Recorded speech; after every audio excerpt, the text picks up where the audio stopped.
And welcome to College Football Now. 1 week is in the books. My name is Brant Parsons. With me, as always, Matt Murschel. And it is time to look back before we look forward on a typical great college football weekend to start the season. Yeah, I mean, you look at what we got to see this weekend. We saw just about everything. We saw close games. We saw a Hail Mary finish at the very end. We saw some top performances as well. You know, really everything I expected out of the first weekend of college football. We'll get around to what we learned across the country, but let's start local in the state. And I'm going to wait on UCF a minute because I'm going to start the show with a happier vibe. A game you're at on Saturday up in Gainesville, the Florida Gators blow out New Mexico State. Look at some of the numbers: 606 total yards, 28 first downs, 379 passing yards. It's the Florida Gators team. It's been a couple years since you've seen numbers like that. The most points in a coach debut for a Gator in his first coaching performance for Florida. You were there. We saw this last year when Florida played Eastern Michigan. It's not new. How much of this is to be believed? How much of this is, well, just New Mexico State?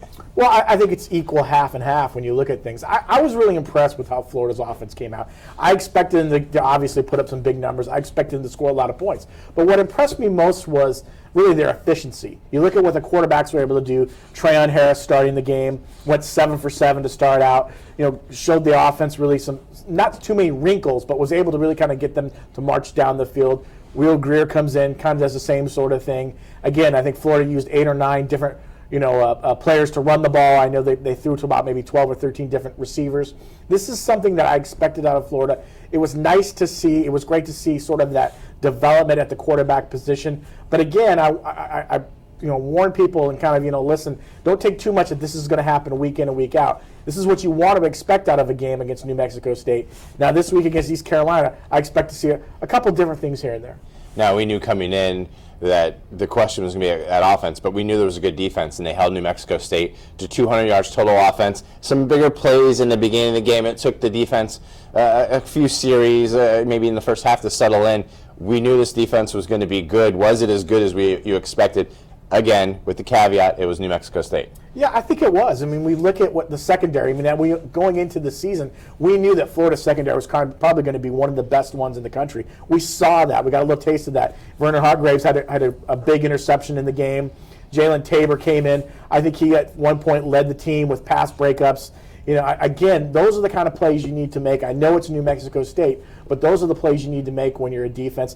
I felt like as the game went on, the defensive line was able to get to the quarterback a little bit more than we saw maybe in the first half. But again, impressive performance all the way around. And the best thing for Jim McElwain's group really is there weren't any major injuries, and that's something you need to avoid. All right, we talked about the good stuff with the Florida Gators. We'll get to Florida State, which is good stuff also, but we got to get to the elephant in the room. And of course, college football season kicked off Thursday night here in Orlando with FIU visiting UCF. And this did not go well for UCF fans. A 15-14 loss to FIU.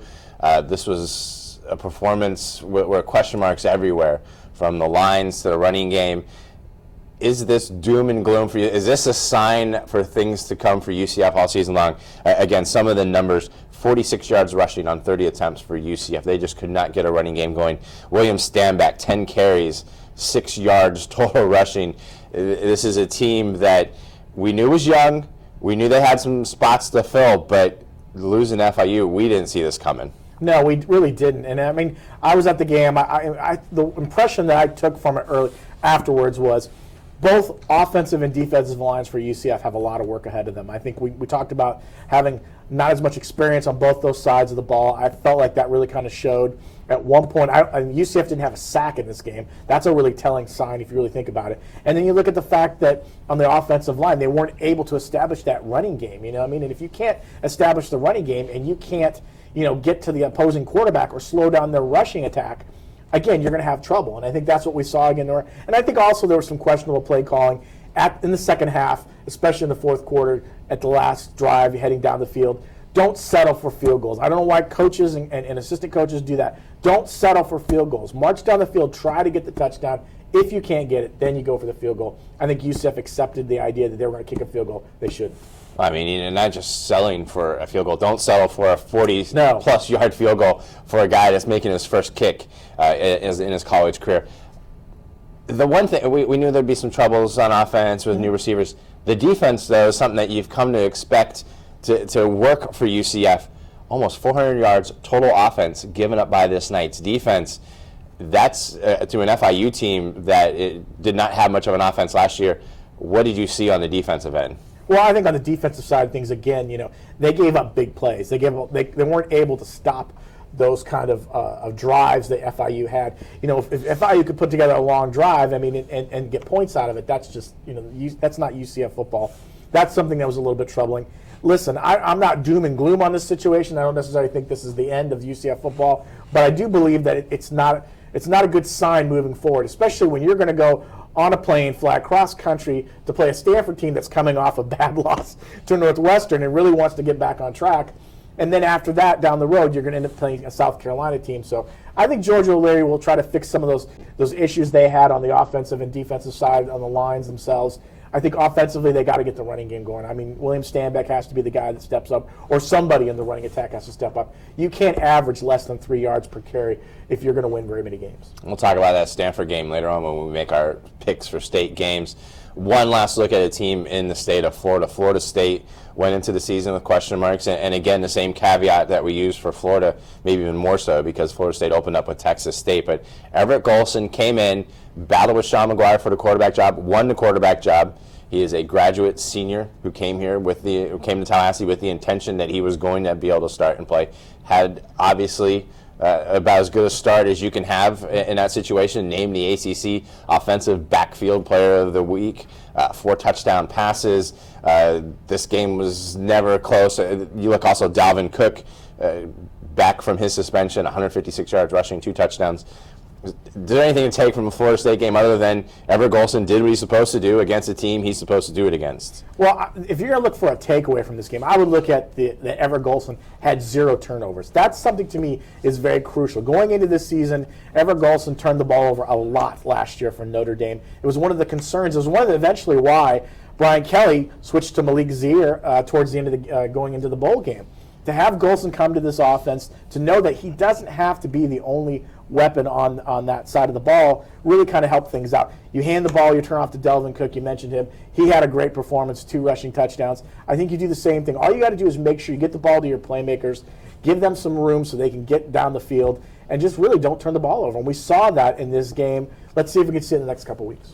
Now we're going to talk about the whole week 1, looking back. No major upset, no, oh my God, I can't believe that happened, but the AP poll came out this week, and it was almost like for the SEC, you get an AP poll spot, you get an AP poll spot, you get 10 teams out of 14 in the AP top 25 heading into this week. The teams not in it, Florida, South Carolina, Vanderbilt, and Kentucky. The only team that lost this week in the SEC was Vanderbilt, losing at the end to Western Kentucky.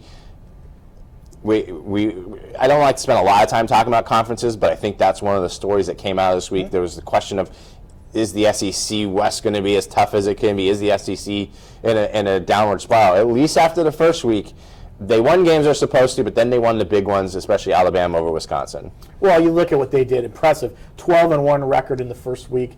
I think more impressive to me is the 4-0 record against the Power 5 teams, and a 3-0 record against top 25 teams. If you can do that kind of performance week in and week out, you don't wonder why the SEC is being considered the top conference for so long. I think that's why they're at top now. You look at the top 25, 10 SEC teams, as you mentioned. I'm not necessarily sure if all 10 deserve to be there, but again, when you play the conference like you do, you're going to get those teams up there as well. I don't think at the end of the year, though, we'll see 10 teams there. I think it'll fall back a little bit. But of all the other major Power 5 conferences, they were the one that really stood out. Everyone else struggled in the first week, and I think that's something you expect to see happen because these teams haven't had a chance to play yet. And speaking of struggle, the Big Ten, which was supposedly back after Ohio State won the national title, Wisconsin with the big bowl game win, Michigan State with the big bowl game win. The Big Ten, they were an equal opportunity loser. They lost 6 games to a handful of conferences. One for the CUSA, an independent thrown in there. They lost to the SEC. It was, hey, everybody, come beat us. and some ugly losses in that mix. Alabama beat Wisconsin. That's not completely expected, and Minnesota gave TCU a good fight, but Purdue looked terrible in losing to Marshall. Nebraska, of course, lost to BYU on the last-second play. You have Michigan losing Jim Harbaugh's debut to Utah, and then just the ugliest one, which we'll get into later, and then Penn State losing to Temple. Is there anything to worry about? Is this a narrative thing? I mean, what happened? Does this signal anything for what the season holds forth for the Big Ten? Not really. I think moving forward, again, you want to get those top 25 wins. You want to get those wins against Power Fives as much as you can. But it is really early on. I mean, we saw what happened in Week 2 last year, Ohio State losing to Virginia Tech. Everyone thought the Big Ten was done. Myself thought the Big Ten was done. You look at what happened at the end of the year, Ohio State wins the national championship. So I don't think it's always going to be too early to say this conference is done, so to speak, especially among the Power Five. But, you do want to put your best foot forward. And I think, Ohio State did its job. It went out and beat Virginia Tech in a very good performance on a national television scale. So to have that, I think that was really kind of a capper for the Big Ten. But overall wise, 2-4 against Power Fives, as you mentioned. So again, I wouldn't take too much, but still, it's enough for us to talk about. Let's talk about that Ohio State game and all the questions coming in. Who was going to start? Cardell Jones gets the start. It's the first time he's won a game at Ohio State. He didn't get a trophy at the end of it, as he did after his first 3. He comes out, gets a start. Ezekiel doesn't get a lot of touches, does have the long touchdown run. Of course, the highlight machine from this game was Braxton Miller with the 50-yard-plus receiving touchdown, and then the 50-yard-plus run with the spin move that everybody was comparing to a Madden game. Ohio State did not look... They weren't world beaters. It's tough to go into Blacksburg. That place was wired. It was just an atmosphere that we both added it to our bucket list of places we need to go experience a football game at. But this is the number 1 team. Your thoughts as Ohio State comes out of this one, what they did against Virginia Tech, where they can get better, and where you may have seen, that's why they're the number 1 team in the country. Well, I think, the biggest question mark was the quarterback position. Was it going to be Cardell? Was it going to be JT? Obviously, that's being answered. Now, I don't necessarily know if that's going to be the case moving forward. I joked on Twitter that maybe if I'm Urban Meyer, you start JT Barrett against Hawaii. You kind of flip it up a little bit. Give these guys an opportunity. I think everyone assumes Cardell, with his size and with his mobility, is able to handle that kind of pressure they were able to handle against Virginia Tech. At times he looked good. I felt at other times they relied too much on him to carry the offense. I felt like you have a guy like Ezekiel Elliott who had a great 80-yard touchdown, was untouched for his touchdown run. I think they should have used him a little bit more. I liked what Braxton Miller was able to bring to the offense as well. Reminded everyone of that Percy Harvin type player that, a guy that Urban Meyer had when he was at Florida. I think he'll open up the offense a little bit more. Remember, they had 4 guys on suspension going into this game. I think 3 of those guys were offensive guys. They'll get those guys back next week. I think this week. That'll help out things too. I felt like early on, obviously we saw the little bit of the rust. They jumped out early. Virginia Tech comes back strong. Second half, I felt like they played like a number 1 team. They really shut down Virginia Tech, knocking out their quarterback. And then you talk about getting a chance to get JT Barrett out there and play as well. So this team looks like a number 1 team. I think they'll continue to look like a number 1 team. And really until they get deep into the schedule, maybe to the Big Ten schedule. And before we finish speaking of the Big Ten, I just want to point out that my upset pick last week, Northwestern, knocked off Stanford. Just like I said it would. Right here live. We recorded it, too. It's somewhere in the archives. We can bring that out. I got an upset pick right. I think the other storyline from the weekend was the rash of injuries.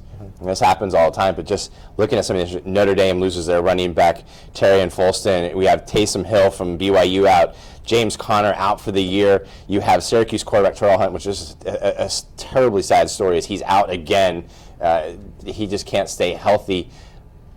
So many injuries this year, and now teams are already having to make adjustments on the fly. Yeah, I mean, you look at it, you talked about with Taysom Hill, for instance, with BYU. Obviously, he goes down. He missed most of the last season with an injury as well. Really tough story. They bring in a guy in Tanner Mangum. He comes out and throws the 42-yard Hail Mary to beat Nebraska. So I don't think they're in a bad situation. Syracuse looked relatively well after Terrell Hunt went down, with their backup situation. James Conner, I mean, again, ACC Offensive Player of the Year, top running back for Pittsburgh. He goes down. again, with these guys going down left and right, I mean, it's really hard for some of these teams to kind of bounce back. Virginia Tech, Michael Brewer, their quarterback, he went down in the first half with that shoulder injury. Looks like he's going to be done for a long period of time as well. I would have liked to see Virginia Tech with him if he was healthy back in that game, because I think things might have been a little bit different as well. So, again, this is why you have backups. This is why you have depth at certain positions, because you need those guys to be able to step up in any way, shape, or form, whether it's on the line, at quarterback, at running back, whatever. You need those guys to really be able to make plays. And that's why when we talk about our teams for the playoffs, the reasons the Ohio States and the Alabamas are in the mix is because they have guys that can step in. There are some other programs out there that aren't as that are thin at some of these positions. You lose a guy, it can. I mean, Pittsburgh losing Connor, that can send their whole season into a tailspin, because so much is designed around his fantastic running, and now all of a sudden you've got guys that have to step in. Some schools don't have that depth, some schools do. No, and that's the thing. I think if you get some of these guys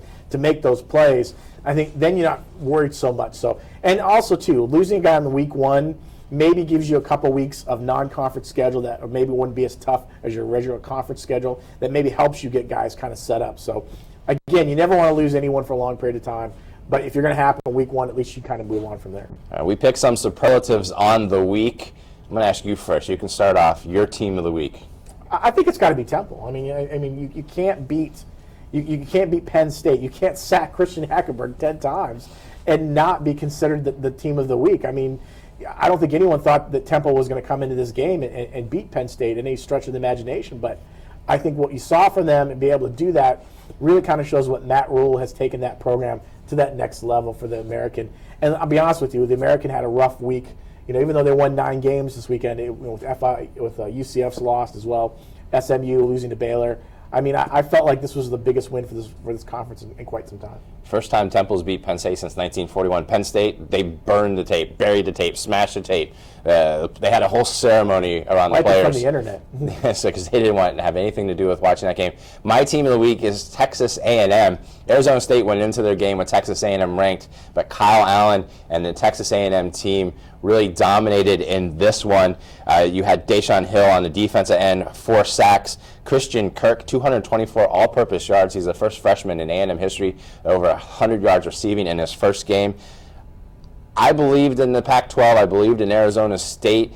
Texas A&M dominance game, especially in the fourth quarter. They just pulled away. Now they're the team ranked in the top 25, and they deserve to be there. Yeah, I think one of the biggest adjustments they made too, and people are wondering, was how John Chavis, the new defensive coordinator who came over from LSU, how he was going to impact that defense, because that was one of the things that I think A&M struggled with the last couple of years. Is we all know they can do offense. We all know they've got the quarterbacks and the talent right there as well. We saw it with Johnny Manziel, but their defense has never been the same sort of top 25 caliber defense. That was a top 25 caliber defense this weekend against Arizona State. We saw the pressure they put on the quarterback position.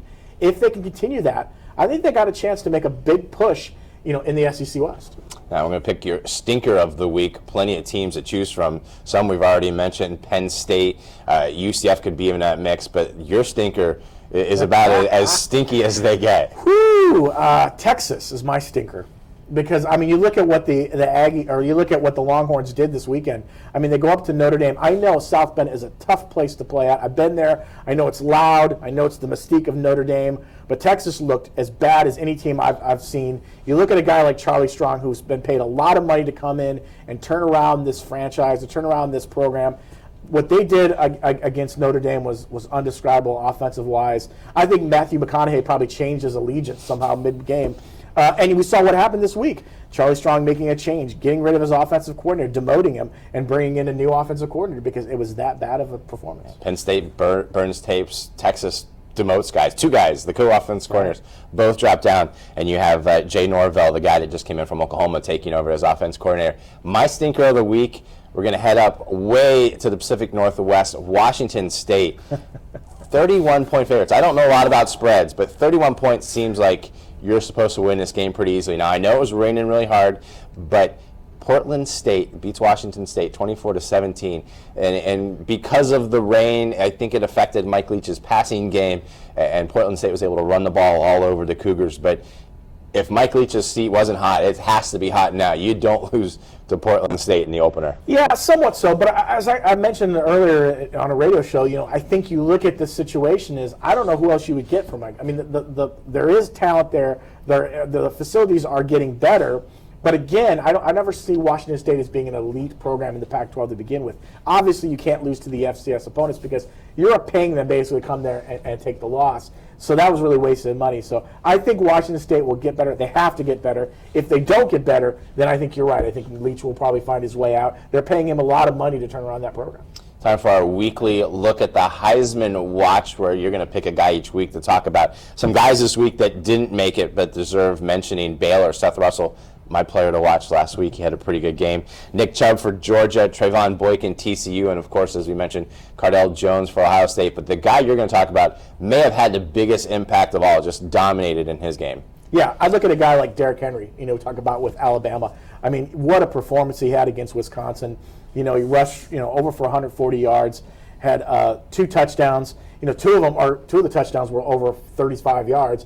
Really an impact player. We know Alabama consistently produces these top running backs. They do it seems like year in and year out. We knew Henry was going to be one of the top guys. But I think when you talk about quarterback situation at Alabama, who is it going to be, who is it not, I don't think it matters. I think as long as you get the ball to Derrick Henry, I think he seems to find a way to get to the end zone.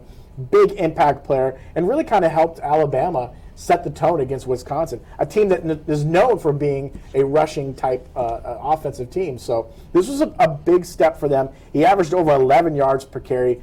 I mentioned this before. Running backs don't do very well in the Heisman. Traditionally, last one to win it was an Alabama player, Mark Ingram in 2009. So if anyone's going to do it, maybe make a push, it's going to be someone like Derrick Henry. I think Ohio State fans are still happy that Nick Saban forgot about Henry in the Sugar Bowl and just disappeared. I don't know what happened to him. Because look what he can do. Time to make our state picks. We're going to do the big schools in the area. We'll start off with a Friday night game. Miami visits FAU. Their first meeting in Boca the past weekend. The Canes shut out Bethune-Cookman in the opener, a game marred by weather delays, but Brad Kaya did have 2 touchdowns. They did have 5 sacks. This is a nice little story. You get to have the Canes on your campus, but this is just another one of those warm-up games for Miami, right? Should be. I mean, this is a game that Miami needs to win.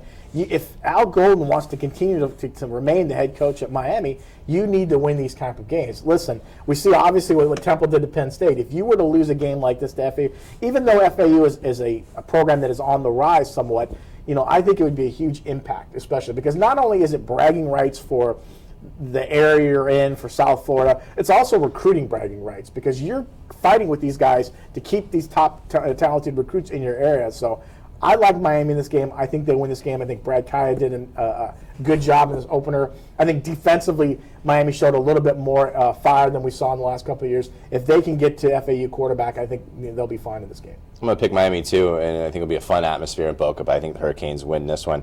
Saturday morning, 11:30 start, making way for U.S. Open tennis later on ESPN. Florida State 13-0 against unranked opponents, non-conference opponents.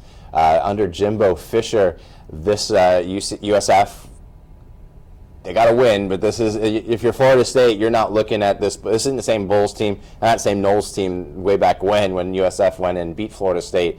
This will be the second game of the Everett Golson era. I'm not going to wait. I'm going to say I'm picking Florida State to win big, but this will be another one to watch to see how Everett Golson, you talked about no turnovers in the first game, see if he can continue that trend, see if Dalvin Cook can continue that trend, and I think we can officially start a Willie Taggart watch maybe even. Well, honestly, I think Florida State's going to win this game. They were my pick as well. As you mentioned, we should watch Everett Golson. I want to make sure he doesn't turn the ball over a lot. But I'm looking for from the flip side. I'm looking for the USF side because USF is playing more of an up-tempo type offense. They're supposed to be playing more of a up-tempo type defense. It'd be interesting to see what kind of adjustments this team makes playing against a top 25 program, playing again, having the opportunity, to go on the road. Can these players make the changes that they need? Can Quentin Flowers come in and lead this offense and get some points? I don't think they'll win this game, but I think it also gives them an opportunity to see how far their program is going. Listen, if they get blown out 73 to 10, then I really definitely do believe that Willie Taggart will be on the hot seat. But if they keep this game relatively close, so to speak, I think fans will be happy with what they got. Heading back to the Swamp, East Carolina visits Florida Saturday night in a rematch of the Birmingham Bowl that the Gators won 28-20 earlier this year. Florida looking to beat a team twice in the same calendar year for the first time since they did it to Auburn, I believe, in 2006. I think the biggest question, I think Florida's going to win this game. I think they're better than East Carolina. If they're better than them in January, they're definitely better than them now. But what I'm watching in this game are the two quarterbacks, just like everybody else is. And after seeing how Harris and Greer did, how will Jim McElwain play them in this game, and what kind of rotation are we looking at? Because they both did well. It's hard to say one earns a spot over the other because they both did well in what they do. Well, and I think Jim McElwain said after the game, listen, I can see a scenario where I play both my quarterbacks the whole season, rotating them in and out. I don't necessarily buy that. I'm not a big play two quarterback system, especially considering both quarterbacks are relatively similar in style. I think, obviously Will Greer demonstrated that he has more of a pinpoint laser type arm. You can get down to the field with receivers. I think Harris has a little more mobility at times as well. I'm looking at this game more on the defensive side of the ball. We know that New Mexico State was just okay. I wanted to see against a team like East Carolina, which is going to throw the ball. It's going to throw the ball down the field a lot. I want to see this secondary get tested. They were able to handle New Mexico State, but they're going to get tested here with, I think, East Carolina. So it'll be interesting to see how they perform. I think early on, this defense needs to assert itself. It needs to get to the quarterback. It needs to kind of show that it is Florida and its place in Florida football. They will be tested with that spread offense that East Carolina brings. Blake Kemp was efficient in the opening game against Towson, but East Carolina struggled with Towson in the first game, didn't put that away until late. I think that is why I don't see them up on the Florida level, but it's the next test. Yes. Because after this, you get in the SEC play, and there are no more early practice tests, and it hits hard. And that's the thing. I think this is going to be one of those games. You want to come out of it. You want to see. I think you'll see more offensively as well too. I think that McElwain was a little more conservative against New Mexico State because he just didn't want to show his hand too much. I think you'll see a little bit more offensively going on as well. Limit the mistakes and get some guys in there, get some playing time. Because listen, you're on the road to Kentucky eventually, and then you're going to face a Tennessee team and Ole Miss in back-to-back weeks. So the schedule starts to toughen up after this game. All right, and we finish off Saturday way out west, a 10:30 kickoff. UCF's first ever visit to California, the first time that they have played a California team. They head out to play Stanford, and Stanford's going to be met. This is a team that lost to Northwestern. They were outrushed 225-85. They are 10-1 under David Shaw following a loss. They know how to bounce back. They haven't lost a non-con home game since 2000. You see where I'm going? It's all the signs point to Stanford. What does UCF have to do to have a chance in this game? Well, they have to play a perfect game. They have to almost do what they did against Baylor a couple years ago in the Fiesta Bowl. They have to play that perfect game. They have to come out early, and they have to establish the running game. I think they also have to protect Justin Holman. They have to buy him some time. And I think they have to get other people involved in the offense. Jordan Akins had a great performance, 9 catches, 104 yards. We saw, obviously, Traquan Smith is a guy, 9 catches, 104 yards. They need to get other guys involved in that offense. They need to get the tight ends involved. They need to get some other guys with the ball around offensively because, believe me, they're going to get pushed around with that defensive line. And then on the defensive side of the ball, they've got to get to Kevin Hogan. They've got to disrupt the offense. They've got to make sure that they don't get going because if Hogan gets into a rhythm, I think the Cardinals will put up a bunch of points. I think the Cardinals will put up a bunch of points. So, again, it falls back on those both lines. Can you protect and can you get to the quarterback? And before we even went into this game, before we went into the FIU game, you and I have talked about how important it was going to be for UCF to play well on the lines, and they were just manhandled by FIU. Mm-hmm. If you're getting manhandled by FIU, then Stanford's really going to put a hurting on them. I'm picking Stanford in this game strictly because I don't see UCF winning the battle in the trenches, and if you can't win the battle there, then you're not going to pull off an upset on the road, and you don't have the playmakers yet doing from the skill positions to make up for that fact. Well, and I also think play calling. We talked about O'Leary wasn't very happy with the play calling. We mentioned that before. I think you got to open up the offense a little bit. If you're Brett Key, you've got to be able to get those guys out there. And I think this is going to be a tough test for them. Again, traveling all the way across the country, different time zone. It's a late night game. Then you're going to come back, coming off a loss. I think what they want to do is just make sure this team looks like it's taking the right steps moving forward. If they get blown out in this game, I think there'll be a lot of unhappy Knights fans next week. Late game coverage means you'll get everything on OrlandoSentinel.com on Sunday morning because I'll be working late getting all that stuff up there. Before we get to the national games, a player to watch as we go into this week, and we talked about the injuries earlier, and our players that we're going to watch have something to do with those injuries. Yeah, definitely. We talked about James Conner being knocked out of the game. His backup as a freshman. I'm going to actually have to make sure I get his name right because I'm definitely Quadri Olison of Pittsburgh is freshman running back. He's my player to watch because I think he's a guy rushed for over 200 yards. Coming in to help out after Connor's injury. I think he's a guy that's really going to see a lot more carries. Really kind of be a big part of that offense as well. So look for him to be a big impact player. And I'm going running back replacement also with Folston going off for Notre Dame. Notre Dame looked great against Texas. This was a team that you looked at and you thought this is a national title competitive team. I'm looking at running back C.J. Proces and Josh Adams. They both picked up the slack. Together they rushed for 25 carries, almost 150 yards, 2 scores. Adams, just the freshman. But these are 2 guys that are now going to step in a role that, as we speak of, you have to be ready to do in college football. If they're able to do that, then I think Notre Dame can continue on as they're playing. But it's going to be very important for them to be able to come in and take those reins and do that for Notre Dame because as great as the passing game was for them against Texas, they are going to have times where they're going to need to be able to grind it out. Yeah, and I think that's what they want. That's what you want to be able to do is give your quarterback some time, grind out, get those yards on the running attack, mix it up a little bit as well, and that's something that Notre Dame does well in the past. They're going to need to do again even without Folston. All right, we have 4 national games that we're going to pick this week. We won't get into the fact that I missed the one last week that we differed on because I thought Wisconsin would beat Alabama, and they were run off the field. You can't go against the SEC. Come on. We will start off Oregon State at Michigan, 12 noon on ABC. Jim Harbaugh's first game coaching in Ann Arbor. This is the first meeting between these 2 schools in 29 years.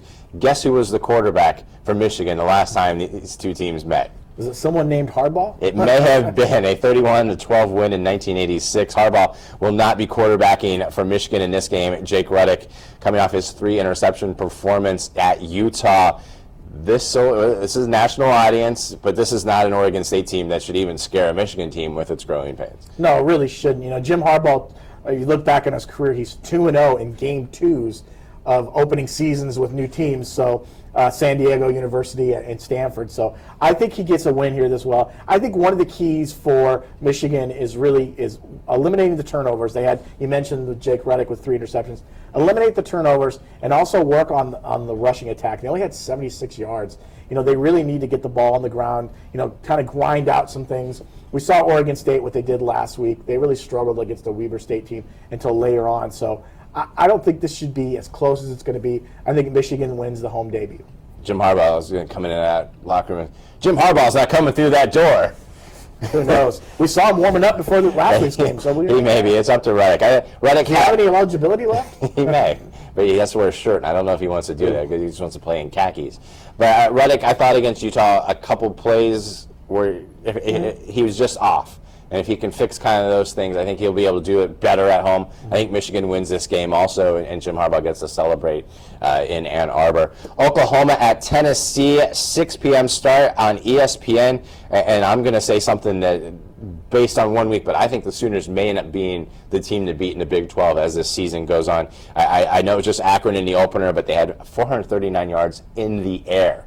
This is Oklahoma that we're talking about here. Tennessee also had a good first game, 604 yards in the win over Bowling Green. This is a test for each. They're both in the top 25. They're not in the top 10. This is a chance to see which one of these 2 teams is back to where they want to be. I'm going to say Tennessee. I know that shocks some people. I know, but I think that Butch Jones has this program right where he wants them to be. I think you look at this game, they had 2 running backs, Alvin Kamara and Jalen Hurd last week, both rushed for over 100 yards. You talk about the offense, Joshua Dobbs has done a great job with the offense. He's really got them moving as well. I think defensively, too, they were able to semi-shut down a pretty talented Bowling Green team as well. So I think Tennessee hasn't lost, I think, a home opener in almost 20 years. 1994 is the last time. I like Tennessee in this game. I think they'll upset Oklahoma. I'm going to take Oklahoma in this one. I really like what I saw from Baker Mayfield in the opener, and I really like this Oklahoma offense. And that's not even – they have good running backs, too. But just being able to see them move the ball. I'm a big believer in Tennessee. I still think they're one of the teams to beat in the East, but I don't think that they're ready for Oklahoma in this game. SEC West has a matchup already with some implications possibly for the season going on. LSU travels to Starkville to play Mississippi State at a 9:15 start on Saturday night on ESPN. LSU, this will be their season opener. Their first game canceled because of weather. Mississippi State pulled away from Southern Miss on the road. Dak Prescott, he's the name to know in this one. He had 309 total yards, 3 touchdowns in that win. I'll wait to make my pick, but you've been high on LSU coming into this year.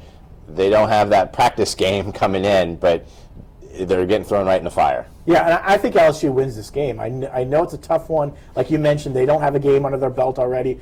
But on the flip side of that, these guys are healthy. You know, I mean, they're coming into this game with a little bit more health. I mean, you look at a guy like Leonard Fournette, running back for LSU, talented guy who's been mentioned as a Heisman contender. I think, having that extra week maybe to kind of rest up, he's not going to be banged up going to this game. Look for him to be really carry a load of the offense. And Brandon Harris, the talented quarterback, back and forth on was it going to be him or not, in the quarterback position.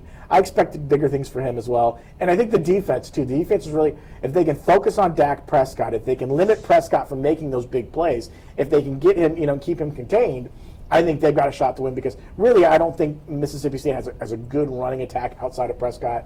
Josh Robinson's gone, and I think also defensively, I don't know if you could stop a team like LSU's early on. I know it's, again, a home game for them, but I like LSU in this game. I disagree with you on this one. Again, I'm taking Mississippi State. They've won 8 straight at home. This will make it number 9.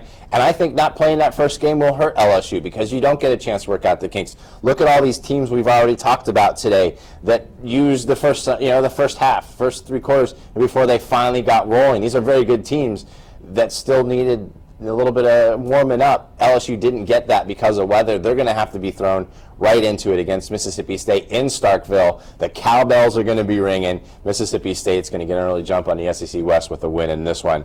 The final game we're going to pick of the week, it's the game of the week, Oregon at Michigan State. A battle of top 10 teams in Lansing, Michigan for the first time since 1966. Last time that you had 2 top 10 teams playing in Lansing. That, of course, was the game of the century. You know who won that game? Nobody. It was a tie. This one won't. That was Notre Dame. I'm just going to say this one won't end up in a tie. You have Connor Cook, Vernon Adams, 2 quarterbacks we both enjoy watching. Who do you have in this one? I like Michigan State in this game. I know that Oregon comes out, with a lot of enthusiasm, a lot of athleticism, a lot of speed. I think last week they averaged about a play every 19 seconds, if you think about that. So again, but talking with some of the Michigan State players this week on the telephone, these guys talked about, listen, they were prepared against that game last year. In fact, they led at halftime, 24-18. They just felt like Oregon made some better second half adjustments. And Connor Cook himself, the Michigan State quarterback, said he made some bad plays in the second half that he really wished he could have back. So I think Michigan State is prepared for this. They used that game last year with the speed and practicing for it to kind of get ready for the Baylor game, which they end up winning, defeating Baylor in the Cotton Bowl. So I think Michigan State is ready to go in this game. I like what they're able to do. Listen, this is a stepping stone for this program. If they beat an Oregon team right now, they're going to probably move up into the top 4. They're going to be right where they want to be with Ohio State, mentioned as in the college football playoff. Yeah, as you just mentioned last year, Oregon came back to win a game 46-27 and did it with behind Mariota and Freeman and stuff. They still have Royce Freeman. He had 3 touchdowns against Eastern Washington. And Vernon Adams had a good game in that one. But I'm going with you. I'm picking Michigan State in this one because the number that stood out to me from last weekend was what Eastern Washington did to Oregon. And they put 42 points on the board. Again, it's small sample size with 1 week. Michigan State is going to be able to score on Oregon because of Connor Cook and the experience they have, and they have a much better defense. They're going to be able to slow Oregon down enough. Oregon can't give up points to Michigan State and stay in this game. I don't see Michigan State scoring 42 necessarily, but if Eastern Washington does that, then Michigan State's going to be able to move the ball too. Michigan State wins this game, salvages a little bit of pride for the Big Ten, and kind of puts themselves in a position to where that Ohio State-Michigan State game coming up later in the year could have a whole lot riding on it. Yeah, and I think one of the keys to watching this game is watch the Michigan State offense. Connor Cook said this week that basically if they can remain on the field, if they can put together long drives, if they can control the clock and score points, they feel like they've got a good chance of winning this game. So I feel like if they can do all those things, I think they could beat Oregon. All right, and that will wrap up the show. Getting pretty good at this. This is like we don't need practice games to start the season. No, not at all. We're just ready to go. Where's our FCS opponent? We need craft service table too. We're just making that public now. Some food near would be good. And a live band. It's a bong show and live band and stuff like that. For Matt Murschel, I'm Brant Parsons. Follow us all season long. College Football Now, Wednesdays at 2 p.m. live on OrlandoSentinel.com, and then follow bits and pieces of it as it shows up across the site the rest of the weekend, and then follow all of our coverage on the weekend. For Matt, I'm Brant at OrlandoSentinel.com. Thanks for watching College Football Now.